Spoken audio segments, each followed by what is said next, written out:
dalam video kali ini saya ingin membahas soal-soal uraian di KSP tahun 2020 yang baru aja kita laksanakan tanggal 11 Agustus kemarin. Nah, di sini saya hanya membahas soal uraian karena untuk isian singkat saya nggak megang soalnya ya. Jadi kalau teman-teman ada yang punya soal isian singkatnya, mungkin bisa share di komen ya. Oke, langsung saja. Bagian uraian ini ada 5 soal ya. Kita mulai dengan soal yang pertama. Ada 5 buah persegi yang ukurannya sama disusun seperti ini. Oke. Kemudian kita diberitahu luas satu buah persegi yang kecil adalah 1. Pertanyaannya, berapa luas persegi panjang A, B, C, D? Oke. Nah, kita lihat di sini ada banyak segitiga ya. Bagian-bagian tertentu itu bisa dipindahkan ke dalam ya. Misalnya segitiga yang luar ini sama dengan segitiga yang dalam sini, berarti nggak perlu kita hitung luasnya ya. Nah, bagaimana dengan yang ini? Kelihatannya sama dengan yang ini ya, tapi ternyata ukurannya berbeda ya. Jadi kita harus hati-hati dalam menentukan perbandingannya. Oke. Nah, kalau diperhatikan ternyata segitiga ini semuanya sebangun ya. Nih, coba kita lihat misalkan sudut alfa di sini. Maka ini 90 min alfa, 90, sini alfa. Oke. Berarti di sini alfa ya. 90 min alfa, di sini alfa. Oke, sini alfa, sini alfa, sini alfa. Oke. Nah, segitiga siku-siku yang salah satu sudutnya itu alfa, kita tahu rasionya ya, rasio sisi-sisinya ini 1, ini 2, berarti panjang sisi miringnya akar 5. Oke, jadi rasionya selalu 1:2 banding akar 5. Oke. Nah, kita lihat segitiga yang kecil, sisi miringnya di sini 1 ya, padahal seharusnya akar 5. Berarti sudut yang di depannya alfa itu adalah 1 per akar 5. Oke. Berarti yang ini 2 per akar 5. Nah, yang sebelah sini sisi miringnya 2. Oke. Harusnya akar 5. Berarti rasionya 2 per akar 5 ya. Sudut yang ada di depannya alfa adalah 2 per akar 5. Oke. Sedangkan sisi yang satu lagi 4 per akar 5. Oke. Nah, sekarang bagian yang luar ini sama dengan bagian yang dalam, jadi nggak usah dihitung. Bagaimana dengan yang ini? Panjang sisi ini 1 ya. Padahal harusnya 2. Berarti rasionya 1:2. Di sini setengah. Oke. Oke, bagaimana dengan segitiga yang satu lagi? Kita cari panjang sisi tegaknya. Sini kan BC 4 per akar 5. Sedangkan dari A ke sini 1 per akar 5. Berarti ini selisihnya 3 per akar 5. Oke. Nah, ini yang seharusnya 2 ya. Berarti bagian ini 3 per 2 akar 5. Oke, sekarang kita hitung luasnya. Segitiga yang ini setengah kali 1 kali 2, 1. Kemudian yang ini 1/5. Yang ini 4/5. Yang ini sama, nggak usah dihitung. Yang ini 1 kali 1 kali setengah, 1/4. Oke. Yang ini 9/20. Oke, langsung aja kita hitung. Luas ABCD ini adalah luas dari 5 persegi. Oke. Dikurang yang nyempil ini, karena dia nggak kita pindahin ke dalam, ditambah luas segitiga yang lain. Oke. Sini ada 1, 1/5 tambah 4/5, 1.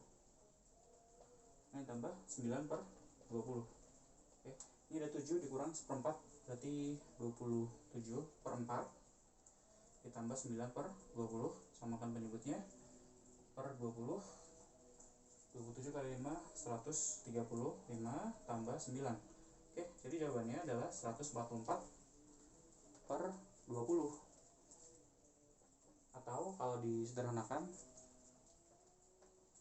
jadi 36 per 5. Oke. Oke, kita lanjut ke soal kedua ya. Diberikan fx sama dengan ini dengan pq bulat dan ABC bilangan bulat berbeda, sehingga 2 pangkat 2020 habis membagi FA, FB, dan FC. Tapi 2 pangkat 1000 tidak habis membagi B-A maupun C-A. Buktikan bahwa 2 pangkat 1021 habis membagi B-C. Oke. Pertama-tama, karena ada B-A di sini, ini ngasih sugesti untuk melihat FB dikurang FA. Kenapa? Karena kalau F adalah sembarang polinomial, maka FB dikurang FA itu selalu habis dibagi oleh B min A. Oke. Di sini bisa kita lihat secara langsung sama dengan ini. Q-nya nggak perlu ditulis ya, karena nanti kan habis. Oke. Kita bisa keluarkan B min A dikali B plus A plus P. Oke. Nah, ini habis dibagi oleh 2 pangkat 2020. Oke. Nah, sekarang 2 pangkat 1000 tidak habis membagi B min A. Oke. Artinya apa? Ini kan faktor 2-nya ada banyak ya, ada sebanyak 2020. Ini mengatakan bahwa di dalam B min A nggak bisa ada 2 pangkat 1000 ya. Maksimal 2 pangkat N yang habis membagi B min A adalah 2 pangkat 999. Oke. Berarti sisanya ada berapa? Masih ada 2020 dikurang 999, yaitu 1021. Nah, berarti 2 pangkat 1021 pasti habis membagi faktor yang satunya.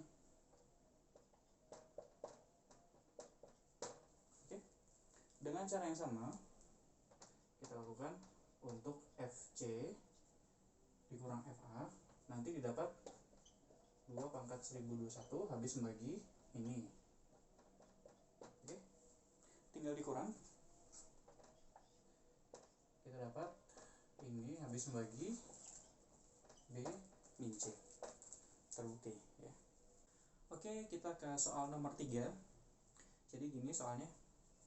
Kita diminta mencari semua X yang irasional sehingga ini dan ini adalah bilangan rasional. Oke. Nah, apa sih sifat bilangan rasional yang relevan di sini? Jadi kalau kita jumlahkan dua bilangan rasional, maka hasilnya juga rasional. Kalau kita kalikan dua bilangan rasional, hasilnya juga bilangan rasional ya. Begitu juga kalau dikurangi atau dibagi ya. Jadi untuk soal-soal seperti ini biasanya kita lakukan operasi aljabar sehingga didapat informasi baru ya.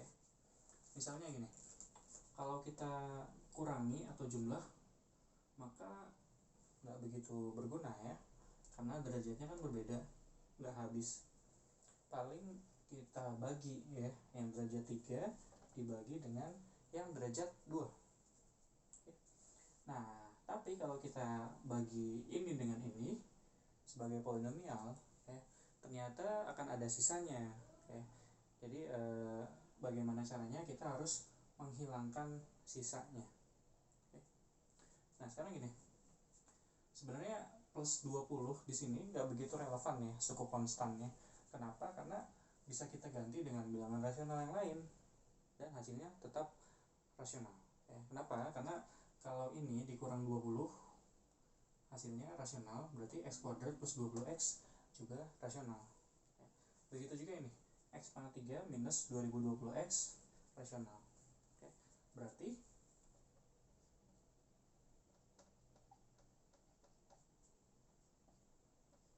ini dan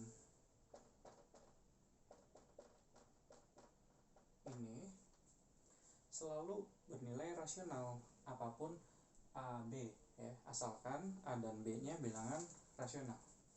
Oke. Nah, kita akan pilih A dan B sehingga ini habis membagi ini. Oke. Katakanlah yang derajat 3 ini sama dengan yang derajat 2 dikali sesuatu. Oke. Sesuatunya apa? Pasti ada X-nya supaya jadi X pangkat 3. Nah, sekarang kita lihat koefisien X pangkat 2. Di sebelah kiri kan nggak ada ya, 0. Di sebelah kanan ini ada 20x kuadrat. Supaya habis, X kuadrat di sini harus ketemu dengan minus 20 ya. Sekarang kita bandingkan koefisien X di sebelah kiri, yaitu minus 2020, dengan yang sebelah kanan. Di sini ada B kurang 400. Oke, berarti ketemu B-nya adalah 1620. Oke. Kemudian dengan membandingkan suku konstan, kita dapat A sama dengan minus 20B. Oke, yang artinya 32.400. Oke. Nah, udah ketemu A sama B nya, apa yang bisa kita lakukan? Seandainya kita pindah ruas ya, kali silang sih lebih tepatnya. Seandainya kita kali silang yang ini ke bawah, maka didapat X min 20 sama dengan rasional, yang artinya X rasional. Kontradiksi kan? Nah, supaya bisa kali silang, yang ini nggak boleh 0. Jadi kita bagi kasus saja. Jika ini tidak sama dengan 0, maka bisa kali silang, didapat X min 20 rasional ya. Karena rasional dibagi rasional, hasilnya rasional. Artinya X itu sendiri juga rasional, bertentangan dengan asumsi bahwa X-nya itu irasional. Oke, berarti kasus yang pertama ini nggak pernah terjadi ya. Sehingga kita simpulkan X kuadrat plus 20X min 1620 sama dengan 0. Oke. Nah, sudah selesai sebenarnya ya, tinggal dicari X-nya. Oke, coba kita hitung determinannya. 400 ditambah 4 kali ini 6880. Ini bisa dibagi 16 ya. Jadi berapa? 16 kali 430 ya. Berarti dengan rumus ABC bisa ketemu X nya minus 20 bagi 2 minus 10 plus minus akar ini. Jadi ini kan 4 ya, 2. Oke, ada 2 bilangan dan ini dua-duanya irasional yang memenuhi permintaan soal ya. Oke.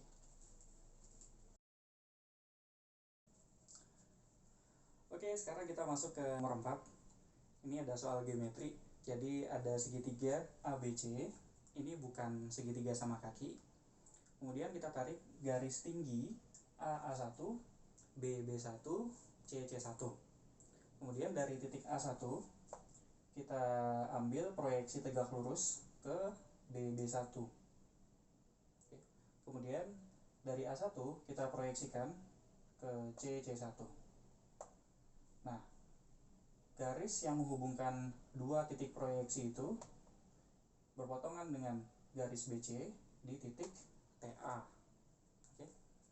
Dengan cara yang sama, kita bisa mendefinisikan TB dan juga TC. Dan kita diminta membuktikan bahwa tiga titik itu adalah segaris. Oke. Nah, salah satu alat bantu untuk menunjukkan bahwa tiga titik itu segaris adalah dalil Menelaos. Ya. Jadi untuk menunjukkan TA, TB, TC segaris, kita cukup membuktikan bahwa ini berlaku.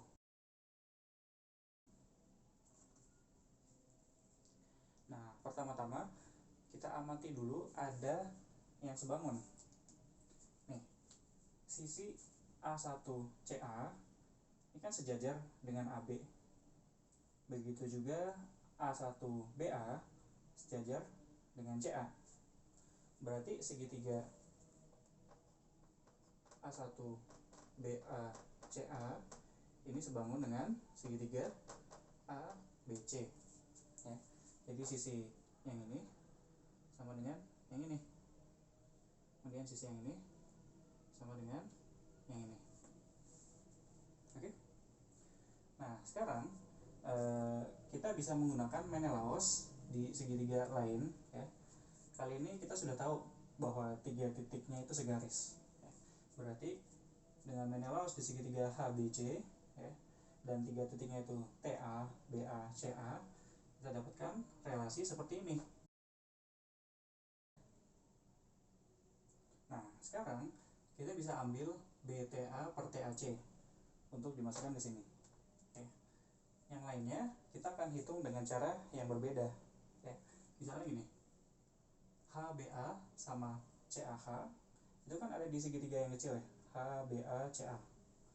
Kita bisa hitung rasionya.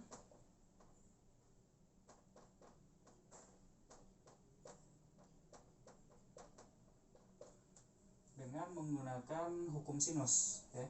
Jadi HBA itu akan sebanding dengan sinus sudut yang ada di hadapannya. Berapa sudutnya? Ini kan 90, kemudian ini C, berarti ini 90 min C. Sedangkan CAH sebanding dengan sinus sudut di hadapannya, yaitu 90 dikurang B. Ini menjadi cos C per cos B. Oke. Nah, CCA per BAB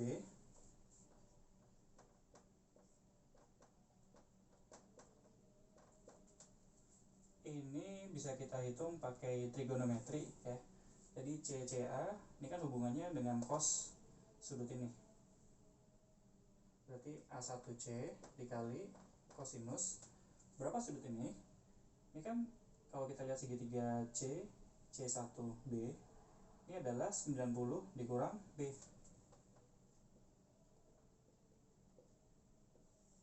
Oke. Sedangkan BAB ini adalah A1B dikali cos sudut ini. Oke. Ini adalah 90 dikurang C. Oke. Jadi ini sin B per sin C, ya kan? Kita bisa ubah menggunakan hukum sinus menjadi sin B itu sebanding dengan sisi yang ada di hadapannya sudut B, yaitu AC. Kemudian sin C sebanding dengan AB.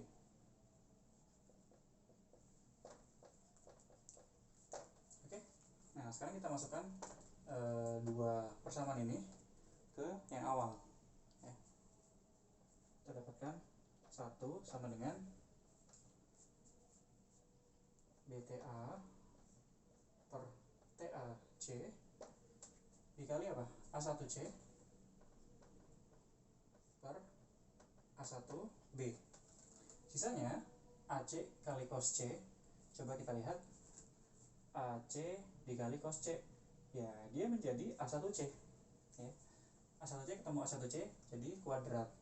Demikian pula yang bawah, AB ketemu cos B jadinya A1B. Maka kita dapatkan seperti ini. Oke.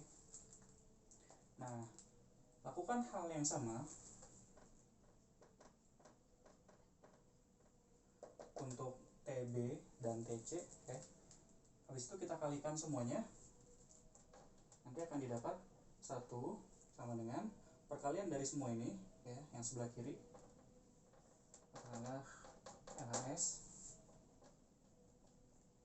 dikali dengan perkalian dari rasio-rasio yang seperti ini, ya. Coba kita lihat, A1C per A1B dikali B1A per B1C dikali C1B dibagi C1A kuadrat. Oke. Nah, kita mengenali ini dari dalil Ceva. Ya. Menurut dalil Ceva, karena A1, B1, C1 itu adalah kaki tinggi ya, dan garis tinggi itu tiga-tiganya berpotongan di satu titik, maka relasi ini sama dengan 1. Oke. Jadi terbukti bahwa ruas kiri yang akan kita buktikan sama dengan 1. Oke. Terbukti bahwa TA, TB, dan TC segaris. Oke, kita ke soal yang terakhir, nomor 5. Ini adalah soal kombinatorik ya. Jadi saya coba bahasakan ulang dulu dari teks aslinya, karena memang kalimatnya panjang-panjang. Jadi intinya gini, ada N orang siswa mengikuti sebuah kompetisi, kemudian setiap siswa punya nilai yang berupa bilangan bulat tak negatif. Oke, kemudian ada K, dia adalah bilangan bulat positif yang kurang dari N. Kemudian untuk setiap siswa S, dia akan diberikan sejumlah permen. Nah, berapa buah permen? Aturannya sebagai berikut. Jadi untuk setiap poin yang didapat oleh S, dia mendapatkan K buah permen. Berarti kan K kali nilai S permen, ya kan? Nah, selain itu untuk setiap siswa lain T yang lebih besar nilainya daripada si S ini mendapatkan permen sejumlah selisih nilainya. Oke, jadi kalau kita misalkan TS ini adalah himpunan semua siswa T yang nilainya lebih besar daripada nilai S, maka di sini ditambah dengan nilai T kurang nilai S untuk setiap T anggota TS. Oke. Nah, kemudian ada seseorang bernama Badu yang jumlah permennya itu minimum, artinya tidak ada siswa lain yang permennya lebih sedikit daripada si Badu. Oke. Kemudian misalkan I adalah banyaknya siswa yang nilainya lebih tinggi daripada nilai Badu. Pertanyaannya, kita diminta cari semua nilai I yang mungkin. Oke. Nah, untuk soal-soal seperti ini ada dua hal yang harus kita lakukan. Pertama, kita harus berikan batasan-batasannya. Jadi I itu dari berapa sampai berapa, kemungkinannya apa saja. Kemudian kita juga harus menunjukkan untuk setiap I di batasan yang kita sebutkan tadi, kita selalu punya konstruksi yang mewujudkan I tersebut. Oke. Jadi ada dua hal ya. Pertama, membuktikan secara umum, kemudian pakai konstruksi. Ya. Nah, kita coba buktikan batasannya dulu. Ya. Pertama, saya akan tulis ulang formula untuk permen S.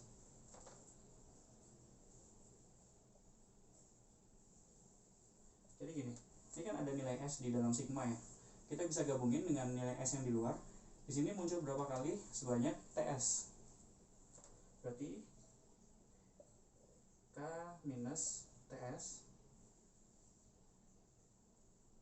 kali nilai S, oke, ditambah sigma nilai T untuk setiap T anggota TS. Oke. Nah, kalau S-nya sama dengan Badu, berarti ini K min I, ya kan? Nah, kita bagi kasus ya berdasarkan K min I-nya negatif atau positif. Ya. Karena kalau yang ini negatif, berarti kan ini kurang ya. Sehingga bagian positifnya adalah sigma nilai T. Oke. Nah, supaya permen Badu itu seminimal mungkin, maka bagian sigma ini juga harus kecil ya. Bahkan kasus ekstrimnya ketika nggak ada bagian sigmanya sama sekali, yaitu ketika TS-nya kosong. Ya. Nah, TS kosong artinya apa? Nilai Badu maksimum. Ya. Jadi kita akan bagi kasus seperti itu. Oke, pertama misalkan K min I negatif. Ya. Akan dibuktikan nilai Badu maksimum, artinya paling besar di antara semua siswa lainnya ya. Nah, buktinya kita pakai kontradiksi ya. Asumsikan nilai Badu itu bukan maksimum, artinya apa? Ada siswa lain yang nilainya lebih besar daripada Badu. Anggap ada S, katakanlah ya, dengan nilai S lebih besar daripada nilai Badu. Oke. Bahkan kita bisa pilih S-nya sehingga ini adalah yang paling mepet dengan nilai Badu ya, yang paling dekat. Oke. Oh ya, ini artinya apa? S anggota T Badu.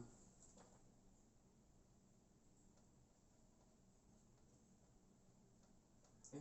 Kita pilih S yang nilainya seminimal mungkin.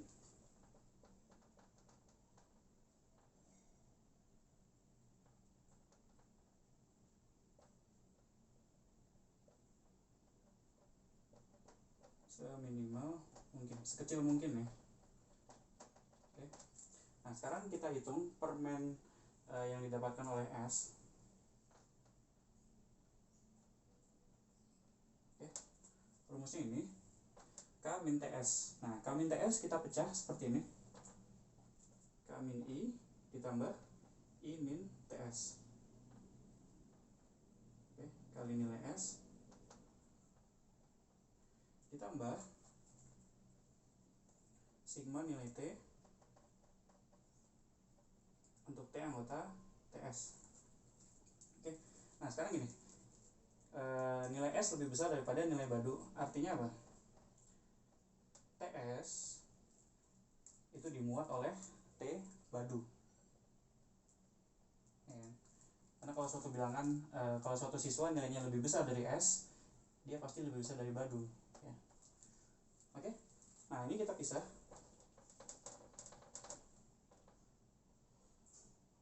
K min I nilai S ditambah I min TS nilai S ditambah sigma nilai T anggota TS. Oke. Nah, K min I negatif, nilai S lebih besar daripada nilai Badu. Berarti kalau dikali negatif kan arahnya kebalik ya. Jadi bagian yang ini kurang dari K min I nilai Badu. Oke. Bagian yang ini coba kita perhatikan. TS itu adalah himpunan bagian dari T Badu. Oke. Nah, anggota T Badu yang di luar TS itu artinya apa? T anggota T Badu tapi di luar TS. Ini artinya dia lebih besar daripada Badu tapi nggak lebih besar daripada S, ya kan? Padahal kita pilih S sehingga nilai S itu seminimal mungkin, ya.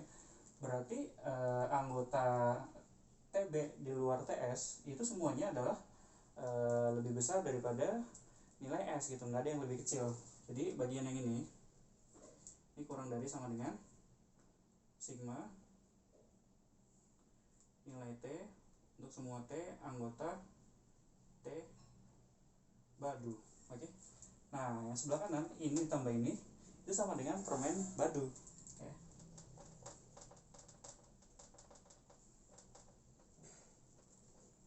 Oke. Jadi didapat kontradiksi ya. Permen S itu lebih kecil daripada permen Badu. Oke. Karena kontradiksi itu maka kasus yang pertama ini tidak terjadi ya. Dan kesimpulannya K lebih besar dari atau sama dengan I, ya kan?